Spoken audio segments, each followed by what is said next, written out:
Namaste. Welcome to Shantalakshmi IAS Academy. Let's see today's newspaper, The Hindu, and its news items, the news titles which are relevant to our civil services examination. Today date is 29th November 2024.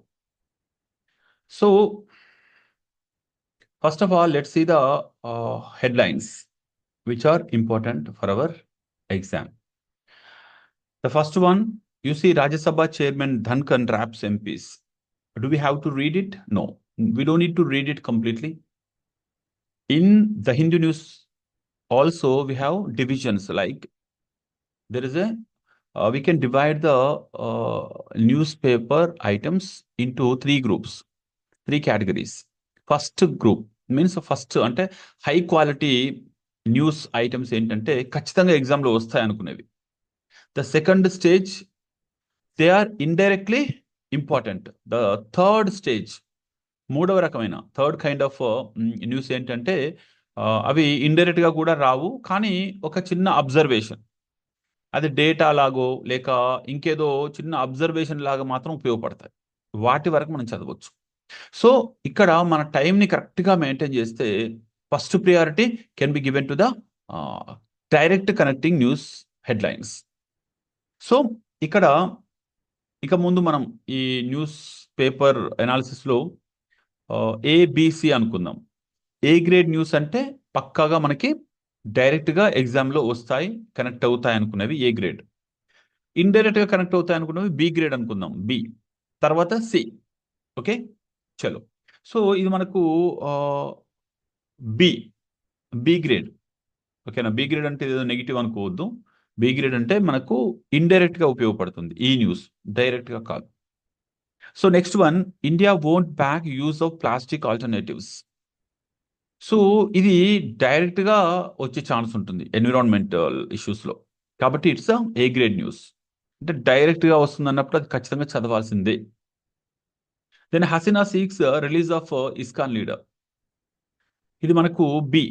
B అంటే ఇండైరెక్ట్గా use అయ్యేది. ఎక్కడ అంటే international అఫైర్స్లో లేక minorities rights in the neighbouring countries.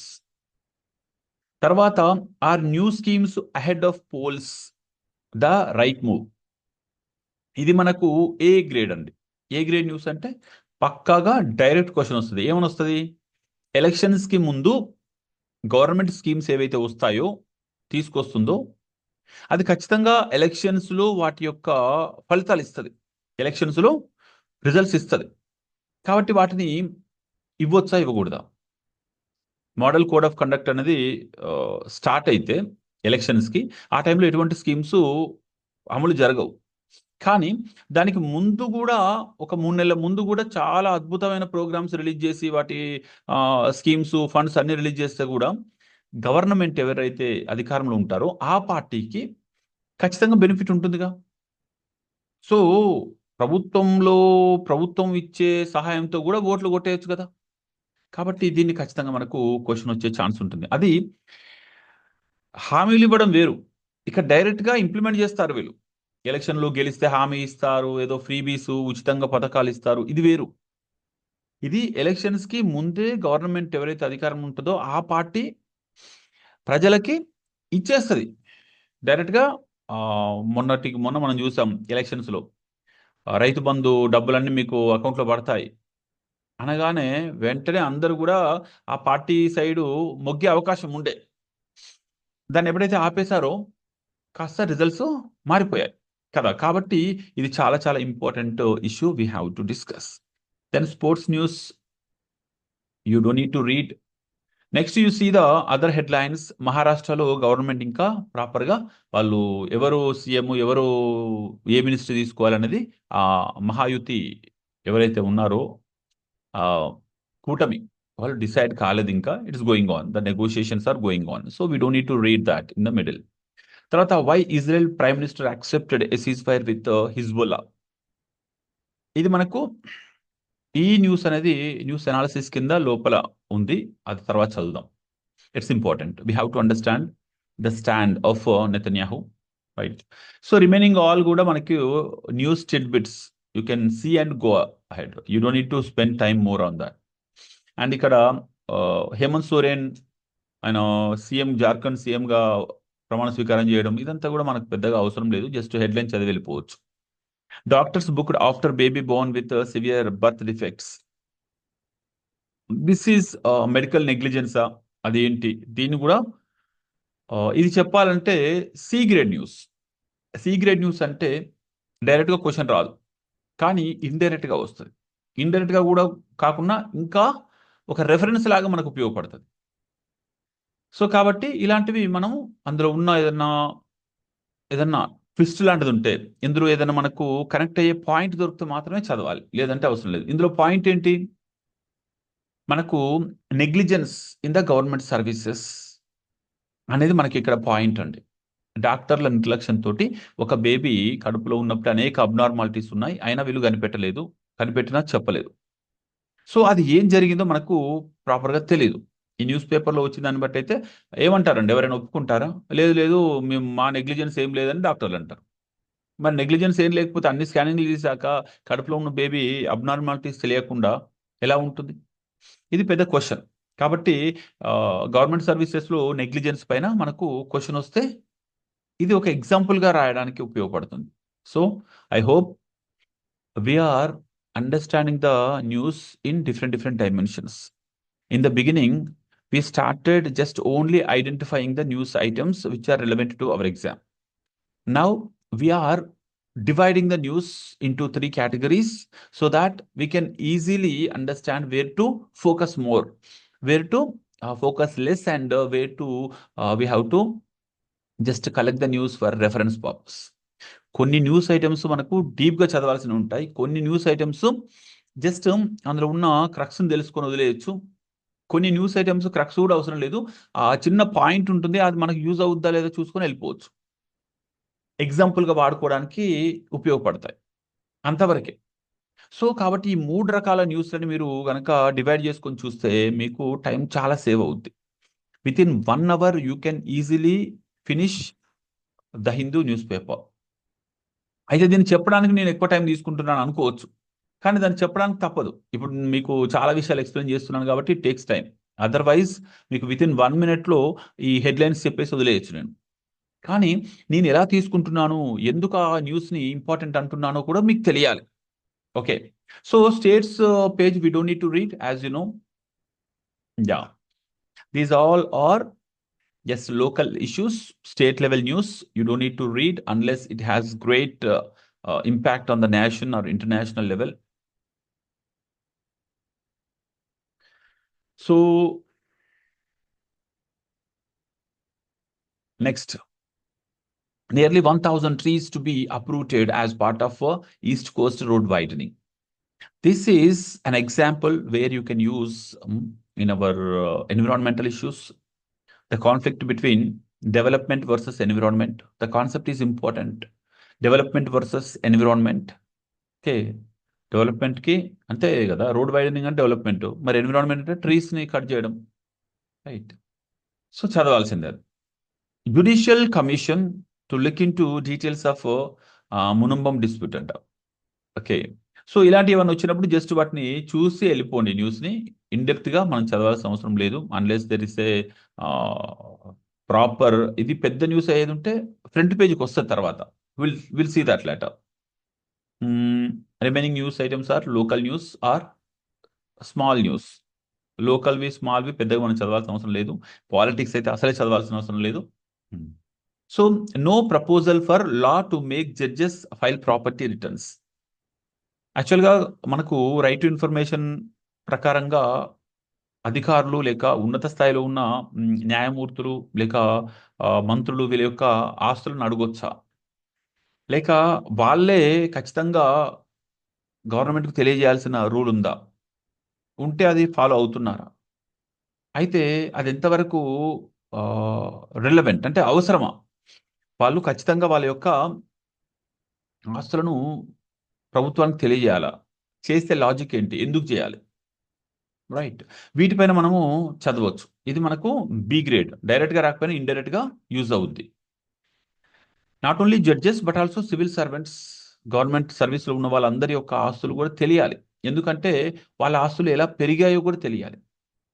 వాళ్ళు అధికారంలోకి వచ్చాక అధికారాన్ని దుర్వినియోగం చేసి ఏమైనా వాళ్ళ అధికారాన్ని డబ్బు సంపాదించారా అనేది ఖచ్చితంగా తెలియాల్సి ఉంటుందండి. సో ఇక్కడ court notice on Ajmer dargah plea triggers political religious debate. మనకు తెలుసు కల్చరల్ ఏమంటారు రివైవలిజమా లేకపోతే కల్చరల్గా ఒకప్పుడు మిడవల్ ఇండియాలో జరిగిన కొన్ని అకృత్యాలకు రెమెడీస్ ఇప్పుడు జరుగుతున్నాయా? అందులో భాగంగా బాబ్రీ మసీద్ కూలగొట్టేసి ఇప్పుడు రామ మందిరం కట్టారు. ఓకే, అక్కడ అంతకుముందు రామ మందిరం ఉంది. ఇలా అనేక దేవాలయాలు ఏవైతే మసీదులుగా మార్చబడ్డాయో వాటన్నింటిని ఇప్పుడు రివైవ్ చేస్తారా? చేస్తే చిన్న చిన్నవి అంటే ఓకే, మరి ముస్లింలకు కూడా చాలా ప్రామినెంట్ గా ఉన్నవి ఆ లిస్ట్ లో ఉంటే, ఇప్పుడు బాబ్రీ మసీద్ అంటే పెద్దగా ప్రామినెంట్ మస్జిద్గా లేదు. ముస్లింలకు చాలా గొప్ప నిరంతరము నిత్యము కొన్ని వేల మంది దర్శించే స్థాయిలో అది లేదు కాబట్టి ఓకే, పర్లేదు, దాన్ని డెమాలిష్ చేయగలిగారు. మస్జిద్ ప్లేస్లో రామందిరం కట్టారు. మరి ఇక్కడ అజ్మీర్ దర్గా అనేది చాలా పాపులర్ వరల్డ్ వైడ్గా, ఇండియా వైడ్గా. మరి ఇక్కడ శివాలయం ఉంది, ఇది శివాలయం అని చెప్పేసి ఇప్పుడు క్లెయిమ్ చేస్తే అప్పుడు ముస్లిం వర్గాలు, మైనారిటీస్ కావచ్చు, ఇతర దేశాలు ఉన్న అన్ని చోట్ల ఉన్న ముస్లింలు అందరూ కూడా దీన్ని ఎలా చూస్తారు? సో ఇది ఇంటర్నల్ మ్యాటర్ కావచ్చు, కానీ రిలీజియన్ అన్నప్పుడు ఎలా ఉంటుందంటే ఇతర దేశాల్లో ఉన్న వాళ్ళకు కూడా ఇది ఒక chance to interfere in the internal matter of India. Pakistan, Bangladesh and Maldives, లేక ఇంకా ఇతర దేశాల్లో ఉన్న అనేక ముస్లింలు కూడా వీళ్ళకు సంఘీభావంగా రావచ్చు. అప్పుడు మన దేశం కూడా ఇంటర్నేషనల్గా కాస్త ప్రెషర్ గురవుద్ది. ఇప్పుడు బాబ్రీ మసీదు పైన పెద్దగా ఇంత వచ్చినా దాన్ని మేనేజ్ చేయగలిగారు. నిజానికి అక్కడ రామ మందిరం ఉంది అనేది ప్రూవ్ చేసేసి కోర్టు ద్వారా వచ్చారు. సో అలాంటి ఇప్పుడు కొన్ని వేల దేవాలయాలు మళ్ళీ మసీదులుగా ఉన్న దేవాలయాలు మళ్ళీ బ్యాక్ దేవాలయాలుగా మారబోతున్నాయా? ఆ తర్వాత ఏం జరగబోతుంది? ఓకే, దీని వెనుక మతలబ్ ఏంటి? Will discuss that in the class. ఓకేనా?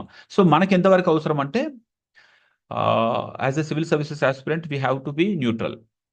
మనం ఏ మతాన్ని పూర్తిగా సపోర్ట్ చేస్తున్నట్టుగా ఉండకూడదు. దీంట్లో కేవలం అక్కడ నిజాన్ని మాత్రమే చెప్పే ప్రయత్నం చేయాలి. ఖచ్చితంగా అది ఎవిడెన్స్ తీసుకున్నాకనే దానిపైన ముందుకెళ్ళాలి. సో మనకు తెలుసు మధురలో శ్రీకృష్ణ మందిరం, తర్వాత భోజ్పూర్ భోజశాల, తర్వాత జ్ఞానవాపి మస్జిద్ ఎక్కడ, మన వారణాసి కదా. ఇవన్నీ మనకు డిస్ప్యూటెడ్ ఏరియాస్ ఉన్నాయండి. So economist historian Amiya Kumar Bagchi passed away. You don't need to read completely, just ఒకసారి ఆయన గురించి వీలైతే చూడండి అంతే, short notes. IAF team in Egypt for month-long training. So whenever you see such news items, you see the relations between India and Egypt. India and Egypt, మనకు ఆఫ్రికాలో friendly nations ఏమున్నాయి? South Africa and Egypt. ఇంకా ఈ మధ్య మనకు అల్జీరియాతో కూడా we have one strategic defence agreement కూడా జరిగింది. ఇలా ఏ దేశాల్లో ఇండియన్ కంపెనీస్ ఉన్నాయి, Indian government is active with them, how it is countering the Western countries and China's presence in Africa. There are so many things we can connect. కాబట్టి చదవాలి. India Africa రిలేషన్స్లో Egypt relations and South ఆఫ్రికాతో India relations are important. Then you see army is making great progress in implementing settlement. China says it's important for us for international and neighbors related policies. India China రిలేషన్స్లో చాలా important. And Lok Sabha extends tenure of works JPC, joint parliamentary committee. So joint parliamentary committee అంటే ఏంటి అసలు? Joint parliamentary committees ఎన్ని ఉంటాయి, ఏ అంశం పైన ఎలా ఉంటుంది, దాన్ని ఎవరు అపాయింట్ చేస్తారు, అందులో మెంబర్స్ ఎవరు ఉంటారు, that is important. It's not about works board. Works పైన వేశారు కాబట్టి వర్క్స్ అది ఇంకొక మ్యాటర్. కానీ ఇక్కడ జేపీసీస్ అంటే ఏంటి, that's we have to see. So parliament performance, definitely we have to evaluate the parliament, especially Lok Sabha, Rajya Sabha performance, like their efficiency, ఎంత ఎఫిషియెంట్గా అవి ప్రజల యొక్క ఇష్యూస్ని, ముఖ్యమైన ఇష్యూస్ని డిస్కస్ చేస్తున్నారు. ప్రతిపక్షం అంటే ఖచ్చితంగా డిస్టర్బ్ చేసేదేనా? What is the role of opposition in democracy? Such questions can be asked in our exams. For that you can have a data. ఒక మంచి డేటా మీ దగ్గర ఉండాలండి. ఏంటి, పార్లమెంటు ఎన్ని రోజులు పనిచేసింది, అంటే లోక్సభ ఎన్ని రోజులు పనిచేసింది, ఎన్ని క్వశ్చన్స్ అడిగారు, ఎన్నింటికి ఆన్సర్స్ ఇచ్చారు, and Rajya Sabha also yeah. So ఇవి మనకు తెలిసి ఉండాలి. తెలిస్తే మనం ఎగ్జామ్లో రాసేటప్పుడు ఎవాల్యుయేషన్ అన్నప్పుడు we can write down. And NIA searches 22 locations in human trafficking cases. ఇక్కడ 2 ఇష్యూస్ ఉన్నాయి. ఒకటి ఎన్ఐఏ అంటే ఏంటి, దాని గురించి తెలుసుకోండి. రెండవది హ్యూమన్ ట్రాఫికింగ్ అనేది ఇండియాలో ఎలా జరుగుతుంది, what are the modes, the మనం అంటాం కదా మోడస్ ఆపరాండి అంటే జరిగే విధానం. నేను ఢిల్లీలో ఉన్నప్పుడు when I was in Delhi, we use to rescue such people, such men, women and girl child's. చిన్న చిన్న పిల్లల్ని కూడా వీళ్ళు హ్యూమన్ ట్రాఫికింగ్ చేస్తారు. పనిపిస్తామని తీసుకెళ్తారు, అక్కడ బంధించి పని చేయించుకుంటారు. అది ఇంటర్నేషనల్గా ఉంటుంది, నేషనల్గా కూడా ఉంటుంది. ముంబైలో సినీ ఇండస్ట్రీ తీసుకెళ్తామంటారు, లేకపోతే ఇంకెక్కడో సినీ ఇండస్ట్రీలో నీకు హీరోయిన్ చేస్తామని చెప్పేసి ఎక్స్ప్లాయిట్ చేస్తారు. ఈ మధ్య కాలంలో యూ హ్యావ్ సీన్ సరగసి అని చెప్పేసి పేదవాళ్లకు మీ కడుపు ఏది మన గర్భ సంచిని అద్దెకి ఇవ్వండి, మీకు 10 లక్షలు వస్తాయంటే పేదవాళ్ళు దే గెట్ అట్రాక్టెడ్. వాళ్ళు హైదరాబాద్కు వచ్చేసిన తర్వాత వాళ్ళకు సరగసి కింద ఇవ్వకుండా వాడు సెక్సువల్ మొలెస్టేషన్ తోటి ఆ, ఆమె సూసైడ్ కూడా చేసుకుంది నిన్న. సో సరగసిలో ఇంకా ఎన్ని రకాల ఇబ్బందులు ఉంటాయి. Just to list out the issues with surrogacy. అసలు సరగసి అంటే ఏంటి, సరగసి మెథడ్ అంటే ఏంటి, వీటిపైన మీరు చదవచ్చు. హ్యూమన్ ట్రాఫికింగ్లో ఎన్ని రకాలు ఉంటాయి, ఎన్ని రకాలుగా జరుగుతుంది, వాటికి సంబంధించిన డేటా ఏమైనా ఉంటే you have to collect it. And grab 4 అసలు పొల్యూషన్ని తగ్గించడానికి అనేక మెజర్స్ జరుగుతున్నాయి. ఈ సందర్భంగా ఏవైతే రెమెడీస్ ఉంటాయో అందులో గ్రేడ్స్ ఉంటాయండి. దాన్ని graded response action plan 1, 2, 3 based on the severity we have to go with the strategy. Okay, then you see union government clears scheme for tourism sites in 22 states. ఇది మనకు టూరిజం సంబంధించిన data కూడా ఉండాలి మన దగ్గర. Foreign టూరిస్టులు ఎంతమంది వస్తున్నారు, ఇంటర్నల్ టూరిజం ఎట్లుంది, మన రెవెన్యూ సోర్స్లో we are missing the greatest part, that is the tourism. మనకు కల్చరల్ టూరిజం, స్పిరిచువల్ టూరిజం, ఈ మధ్య నేను చూసాం కదా డార్క్ టూరిజం కూడా అన్నాం. డార్క్ టూరిజం అంటే యుద్ధాలు జరిగి ఎక్కడన్నా ధ్వంసం అయితే ఆ ధ్వంసమైన ప్లేస్ గురించి కూడా టూరిజం అట్రాక్ట్ చేస్తుంది, Ukraine. So whenever you read such news you have to connect the other associated things, like దానికి లింక్ ఉన్న టూరిజం రిలేటెడ్వి మీరు ఒకసారి గుర్తు చేసుకోవచ్చు. So India test ballistic missiles with a range of around 3,500 kilometres. So ఇది nuclear capable అంట. ఈ మధ్య మీకు తెలుసు, మనం ఇంటర్ కాంటినెంటల్ బ్యాలిస్టిక్ మిసైల్స్ గురించి చదివాం రష్యా ఉక్రెయిన్ వార్లో. కాబట్టి ఇక్కడ మన దేశం వాడుతున్న ఈ మిసైల్స్ ఏంటి, వాటి పేర్లు ఏంటి, వాటి రేంజ్ ఏంటి, K4 అంటే ఏంటి, ఐఎన్ఎస్ అరిహంత్ అంటే ఏంటి, దాని యొక్క అరిఘాత్ అంటే ఏంటి, సబ్మెరైన్స్ లాంచ్డ్ బ్యాలిస్టిక్ మిసైల్స్ అంటే ఏంటి, అంటే సబ్మెరైన్ నుండి కూడా మనం లాంచ్ చేసే కెపాసిటీ ఉన్నవేవి, ఇవి మనం ఖచ్చితంగా డేటా తెలుసుకోవాలి. Because it's important for hour preliminary and even in mains also. In Busan, India says it will not back use of plastic alternatives. This is A grade, I told you. This is important. Directly we have to read it. ఇందులో non paper అనే ఒక ఇది concept ఉంది, దాని గురించి తెలుసుకోండి. Non paper అనేది ఈ డిస్కషన్లో ఒక కాన్సెప్ట్ వచ్చిందంట. Then Indian workers in Israel eligible for medical insurance. Just అట్లా చదివి వదిలేయండి, పెద్దగా దీని గురించి ఏం చదవకండి. Farmers must get high quality seeds, fertilisers says agriculture minister. Agriculture ministry అంటున్నాడంటే అక్కడ మనకు క్వాలిటీ సీడ్స్, క్వాలిటీ ఫెర్టిలైజర్స్ కూడా దొరకట్లేదు. మనకు తెలుసు సొసైటీలో క్వాలిటీ క్యారెక్టర్ లేనప్పుడు క్వాలిటీ ఫుడ్ ఉండదు, క్వాలిటీ ప్రోడక్ట్స్ కూడా ఉండవు. So character building is important to give the quality services, quality products in the society. So కాబట్టి మీరు దాని కారణాలు కూడా చూడాలి, ప్రస్తుత సిచ్యువేషన్ కూడా చూడాలి. ఓకే, చలో let's go to next, stigma of HIV and birth of biomedical waste regulations. ఇది మనకు చదవాల్సిందే న్యూస్లో. ఇది హెచ్ఐవి అనేది కొంత ఇప్పుడు డిస్కషన్లో బాగా సీరియస్గా ఏం లేదు, కానీ అసలు ఒకప్పుడు ఎంత సివియర్గా ఉండేది. ఒక 15-20 ఇయర్స్ ఎగో హెచ్ఐవి గురించి ఎక్కడికి వెళ్ళినా అడ్వర్టైజ్మెంట్స్ ఉండేవండి, రైట్. కాబట్టి ఇప్పుడు దాని కండిషన్ ఏంటి, అందులో ఇంకొకటి ఏంటంటే మనకు వేస్ట్ మేనేజ్మెంట్లో సాలిడ్ వేస్ట్ మేనేజ్మెంట్ ఉంది కదా.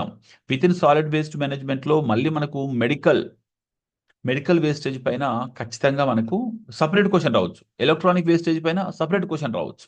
ఈ వేస్ట్ కొన్ని టన్నుల కొద్దీ కొన్ని టన్నుల కొద్దీ రోజు ఉత్పత్తి అవుతున్నాయి. ఇలాంటివి చూడండి ఎన్ని రకాలుగా ఉన్నాయో. ఇవి ఎంత డేంజరస్, ఇందులో ఎన్ని రకాల వైరస్లు, ఎన్ని రకాల పాయిజనస్ కెమికల్స్ యాడ్ అయి ఉంటాయి. అనేక రకాల ఇంజెక్షన్స్ కలిసిపోయి ఉంటాయి అక్కడ. రెసిడ్యూస్ అంటే చిన్న చిన్న మిగిలిపోయి ఉన్న ఇంజెక్షన్స్ కూడా కెమికల్స్ కలిసిపోతాయి. మెడిసిన్స్ కదా, దట్స్ మోర్ డేంజరస్. మనకు తెలియదు ఎటువంటి మిశ్రమం ఎటువంటి ఆ, కొత్త డిసీజెస్కి దారితీస్తుందో. వాటిని ప్రాపర్గా రీప్రాసెస్ చేయకపోతే, రీసైకిల్ చేయకపోతే డెఫినెట్గా కొత్త జబ్బులు వచ్చి ఇంకా దారుణంగా మనకు మరో కోవిడ్ లాంటి బోలెడు వస్తాయండి. Using bodies defence against cancer. ఈ మధ్య ఒక ఇంటర్వ్యూ చూడండి. నవజోత్ సింగ్ సిద్ధు, మన క్రికెటర్ టర్న్డ్ పొలిటీషియన్, వాళ్ళ భార్య క్యాన్సర్ 4th స్టేజ్ నుండి ఎలా బయటకు వచ్చింది, దానికి భారతీయ ఫుడ్ ఏదైతే ఉందో అది బాగా హెల్ప్ అయింది అని చెప్పి ఆయన వీడియో ఉంది. నేను లింక్ షేర్ చేస్తాను, అది చూడండి. ఏమంటారు, వేప ఆకులతోటి తర్వాత డ్రై ఫ్రూట్స్ తోటి ఒక ప్రాపర్ డైట్ ఒకటి అతను ఫాలో అయ్యి 40 డేస్లోనే క్యాన్సర్ని వాళ్ళు జయించగలిగారు అన్నాడు. That's really amazing. We miss our own fortune. అంటే మన సొంత సంపదను మనం యూటిలైజ్ చేసుకుంటలేము కదా. మన సనాతన అని పక్కకు పెట్టేస్తే, అంటే మతాన్ని పక్కకు పెట్టేస్తే, మన ట్రెడిషన్స్ని కరెక్ట్గా వాడుకుంటే మనకు చాలా రెమెడీస్ అందులో ఉంటాయి. జీవన శైలిలో కావచ్చు, యోగా, మెడిటేషన్ కావచ్చు. మతం అనే దాంతో లింక్ చేయకుండా చూస్తే మన ఆయుర్వేదిక్, తర్వాత హోమియోపతి, ఇలాంటివన్నీ అద్భుతమైన రెమెడీస్ ఇస్తాయి. కానీ వాటిని మనం నమ్మం. మనం అంతా అల్లోపతి వెంట పరిగెడతాం. సో కాబట్టి సిద్ధ, తర్వాత ఆయుష్, ఇలాంటి స్కీమ్లలో ఎన్ని డిసీజెస్ సంబంధించిన ఇది రెమెడీస్ ఉన్నాయి. వీటిపైన కూడా ఒకసారి వర్కౌట్ చేయండి. సో ఈరోజు కొంచెం మనం డీటెయిల్గానే చెప్తున్నాను, మీకు ఇంకా క్లారిటీ వస్తుందని. టార్గెటింగ్ మైనారిటీస్ ఇన్ బంగ్లాదేశ్లో మరి ఇస్కాన్ ఎవరైతే ఉంటారో ఇస్కాన్ మొత్తం బ్యాన్ చేయమని అంటున్నారు. అసలు ఇస్కాన్ అంటే ఏంటి, ఇస్కాన్ లాంటి ఆర్గనైజేషన్స్ ఏం చేస్తున్నాయి, వీటిని ఒకసారి చదవండి. తర్వాత పక్కన ఈ ఆర్టికల్ అనేది శ్రీలంకలో ఎలా వాళ్ళు ఎదిగారు, కొత్త పార్టీ రూలింగ్ ఎలా వచ్చింది అనేది. Census 2025 as a comprehensive citizen registry. This is important because ఇది డైరెక్ట్గా రిజిస్ట్రార్ జనరల్ ఆఫ్, ఇది మన ఒకప్పుడు ఇండియా రిజిస్ట్రార్ ఉంటుందిగా, సెన్సస్ కండక్ట్ చేసే దాని హెడ్, ఇప్పుడు కాదు, చంద్రమౌళి గారు రాసిన ఆర్టికల్ కాబట్టి డైరెక్ట్ బాస్ రాస్తాడంటే దాంట్లో చాలా ఇన్పుట్స్ ఉంటాయి, చాలా మైన్యూట్ అబ్జర్వేషన్స్ ఉంటాయి. కాబట్టి ఇది చదవచ్చు. వీళ్ళ ఒపీనియన్ కూడా మనం డైరెక్ట్గా రాసుకొని దాన్ని ఎగ్జామ్లో వాడుకోవచ్చు. సో తర్వాత ఫస్ట్ మూవ్స్ గుకేష్, ఇది మనకు ఈ ఆర్టికల్, ఇది ఎడిటోరియల్ అనేది చెస్ పైన కాబట్టి you don't need to read on sports. ఇంకొకటి ఏంటంటే, do new schemes ahead of elections amount to voter bribes. అంటే ఓటర్లకు బ్రైబ్ ఇచ్చినట్టే కదా. ఖచ్చితంగా చదవాలి ఇది, మీరు ఖచ్చితంగా చదవాల్సిన న్యూస్ ఇది, ఏ గ్రేడ్ న్యూస్. తర్వాత ఇది మనకు సి గ్రేడ్ న్యూస్. ఏంటి, the Laapataa Ladies of news articles. అంటే మహిళలు ఎక్కువగా రాజస్థాన్ ఏరియాలో అయితే మహిళలు స్వేచ్ఛగా మాట్లాడాలంటే వాళ్ళ పక్కన మగవాళ్ళు ఉంటే అసలే మాట్లాడరని ఒక అబ్జర్వేషన్, దానిపైన చిన్న ఆర్టికల్, చిన్న న్యూస్ ఐటెం. ఆమె అబ్జర్వేషన్ చెప్పింది. రాజస్థాన్లో వెళ్ళి ఇంటర్వ్యూ చేస్తుంటే అంటే మగవారు పక్కన ఉండడం, దాంతో వాళ్ళు సరిగా మాట్లాడకపోవడం, లేదంటే అసలు ఉమెన్కి ఫ్రీడమ్ ఆఫ్ స్పీచ్ అనేది ఉందా అక్కడ, ఎలా ఉంది అనే దానిపైన చిన్న నోట్. అది చదివితే మీకు ఒక అబ్జర్వేషన్ లాగా ఉంటుంది, అంతే తప్ప అంటే జెండర్ డిస్క్రిమినేషన్ ఉందా, జెండర్ ఎంపవర్మెంట్ నిజంగా ఉమెన్ ఎంపవర్మెంట్ జరుగుతుందా ఇండియాలో, అది ఒక్కొక్క ప్లేస్లో ఎలా ఉంది, అది తెలుసుకోవచ్చు. Wikipedia and ANI's defamation suit. అసలు ఈ మధ్య తెలుసు కదా మనకు, వికీపీడియా అనేది ఒక ట్రస్టెడ్ సోర్స్ ఆఫ్ ఇన్ఫర్మేషన్ లాగా తయారైంది. గవర్నమెంట్ ఆర్గనైజేషన్స్, ఎస్పెషల్లీ మనకు తెలంగాణ పబ్లిక్ సర్వీస్ కమిషన్ లాంటివి వికీపీడియానే సోర్స్గా తీసుకుంటూ ఉండడంతో వికీపీడియా అనేది గవర్నమెంట్ పుస్తకాల కంటే కూడా స్టాండర్డ్గా ఇప్పుడు పరిగణించబడుతుంది. ఈ టైంలో మరి వికీపీడియాని ఇంతవరకు అలా స్టాండర్డ్గా ప్రామాణికంగా తీసుకోవచ్చు, అది మీరు ఒకసారి ఇది చదివితే తెలుస్తుంది. అలాగే దాన్ని ఎడిట్ ఎవరు చేస్తున్నారు, పుస్తకాలంటే ప్రొఫెసర్లు రీసెర్చ్తో రాస్తారు, అది గవర్నమెంట్ సోర్స్లో. ఇక్కడ ఏం చదవని వాడు కూడా వికీపీడియాలోకి లాగిన్ అయిపోయి ఏదో ఒకటి మార్చేయచ్చు. అది స్టాండర్డ్ ఇన్ఫర్మేషన్ అని చెప్పేసి గవర్నమెంట్ అత్యున్నతమైన ఐఏఎస్ లాంటి సెలక్షన్ చేసే గ్రూప్ 1 స్థాయి అధికారులను సెలక్షన్ చేసే సంస్థలు కూడా వాడడం అనేది పాథటిక్ సిచ్యువేషన్ అండి. దారుణమైన పరిస్థితి ఇండియాలో. ఒక ఎవరో అనామకులు రాసిన దాన్ని కూడా స్టాండర్డ్గా తీసుకొని క్వాలిఫైడ్ ప్రొఫెసర్స్ రీసెర్చ్ చేసి రాసిన దాన్ని రన్నింగ్ నోట్స్ అని చెప్పేసి పక్కకు పెట్టడం అనేది ఈ తెలంగాణలో ఎస్పెషల్లీ గ్రూప్ 1 ఎగ్జామ్ విషయంలో జరిగింది. దానిపైన కోర్టు తీర్పు ఎలా ఇస్తుందనేది చూద్దాం. అయితే ఇక్కడ కాపీరైట్ లేకపోతే కొన్ని ఇష్యూస్ వస్తాయి వికీపీడియాలో కూడా. అలాగే దానిపైన డిఫమేషన్ అంటే పరువు నష్టం కదా, రైట్.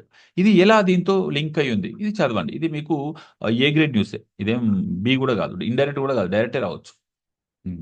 తర్వాత Dhanush and Nayanthara dispute and copyright laws. So ఇక్కడ మనకు వీలై ధనుష్ అండ్ నయనతార వాళ్ళ ఇష్యూ పక్క పెడితే అసలు కాపీరైట్ లా గురించి చదవండి.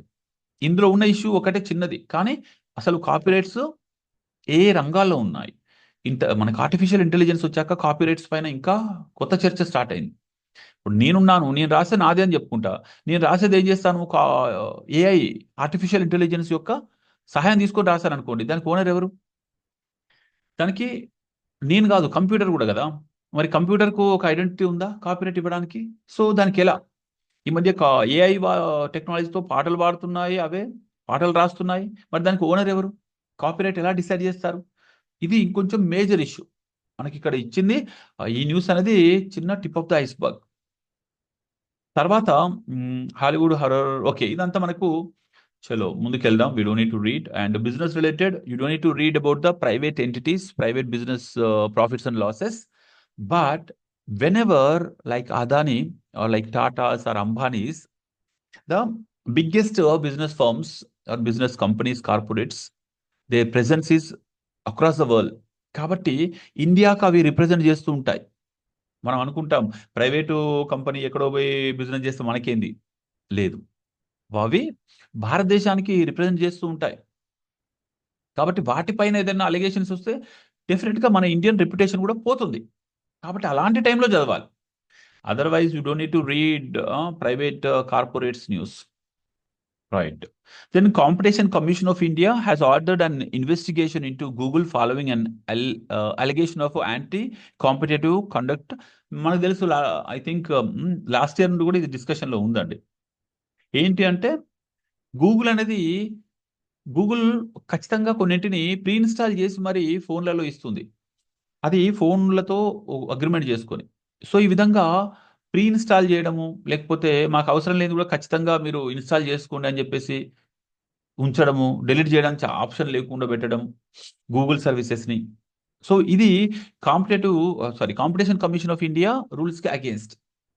అసలు కాంపిటీషన్ కమిషన్ ఆఫ్ ఇండియా అంటే ఏంటి తెలుసుకోండి. ఇప్పుడు ఇదే టైం మనకు న్యూస్ బేస్డ్ అప్రోచ్ అంటే ఇదేనండి, రివర్స్ ఇంజనీరింగ్. న్యూస్లో వచ్చినప్పుడు దీని గురించి చదవండి, ఖచ్చితంగా ఎగ్జామ్లో వస్తుంది. లేదంటే గవర్నమెంట్ ఆఫ్ ఇండియాలో బోలెడ్ ఆర్గనైజేషన్స్ ఉన్నాయి, అన్నింటి గురించి ఎగ్జామ్లో వస్తుంది అంటే రాదు. దేని గురించి వస్తుంది? న్యూస్లో ఉన్న వాటి గురించి. కాబట్టి ఇక్కడ న్యూస్లో ఎన్ఐఏ వచ్చింది ఈరోజు CCI competition commission of India వచ్చింది. ఇలాంటప్పుడు వాటి గురించి చదవండి, ఇలాంటివి క్వశ్చన్స్గా వస్తాయి. సో దాని పర్పస్ ఏంటి, కాంపిటీషన్ కమిషన్ ఆఫ్ ఇండియా ఏం చేస్తుంది, అది చదవండి. So Godrej Enterprises Group unveils a new brand identity. So no need to read about the private sector or private companies and their developments. US targets scrap as it looks to close the critical minerals gap. ఇక్కడ critical minerals అంటే ఏంటి చూడండి. First of all యుఎస్లో జరిగేది అయినప్పటికీ మనకు కావాల్సింది critical minerals అంటే ఏంటి, ఇండియాకు వాటి రిసోర్సెస్ ఎంత ఉన్నాయి, are we depending on other countries, are we depending on imports. Critical minerals అంటే ఏంటి? ఇప్పుడు అమెరికా ఉంది, ఇక్కడ టిన్ అన్నారు, టిన్ లాంటివి వాళ్ళకు క్రిటికల్ మినరల్స్ అంట. సో ఇలా ఒక్కొక్క దేశానికి లిస్టు మారుద్దా క్రిటికల్ మినరల్స్ అంటే? దాని డెఫినేషన్ ఎట్లా చూస్తారు?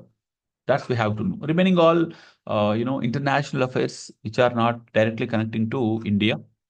అండ్ ఇది బంగ్లాదేశ్లో ఇస్కాన్ పైన, అంటే మైనారిటీ హిందువుల పైన, హిందూ సంస్థల పైన గవర్నమెంట్, ఇది బంగ్లాదేశ్ గవర్నమెంట్, కొత్త గవర్నమెంట్ ఏ విధంగా వెళ్తుంది, అది ఎటువంటి ఇండికేషన్స్ ఇస్తుంది భారతదేశానికి? అండ్ మనం చెప్పుకున్నాం why Netanyahu accepted a ceasefire with Hezbollah. ఎందుకు? దాని వెనుక రీజన్ ఏమైనా ఉందా? దాని వెనుక స్ట్రాటజిక్ ప్లాన్ ఏమైనా ఉందా? ఎందుకు ఆగాడు నెతన్యాహు?